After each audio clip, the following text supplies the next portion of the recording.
છતાં આજ આ વાળાની અરજી સ્વીકારતો નથી તો બસ હવે તો એક જ ઉપાય કે મારું માથું ઈ ભોળાના ચરણોમાં ધરી દઉં, બીજો એક રસ્તો નથી. બાકી જો મારા ગયા પછી મારા તળાજાની ગાદી સુધર એવો કોઈ વારસદાર ન હોય તો આ વાળાને જીવીને શું કામ છે? સાંભળો મેહુલભાઈ, આપણે ગુજરાતી જસવંત સાહેબ જોવા આવ્યા છે એ તમને 200 રૂપિયા બક્ષીસ આપે. મારા ગુરુ છે. બસ તો લાય હે મહાદેવ, હવે આપ વાળો તારા ચરણમાં એનું મસ્તક ધરે. જય દેવના દેવ મહાદેવ. સમૂહ બોલવાના આત્મહત્યા ન કરીશ.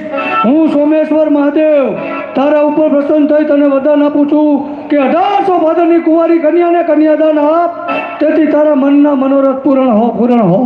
જય હો મહાદેવ, સદાયને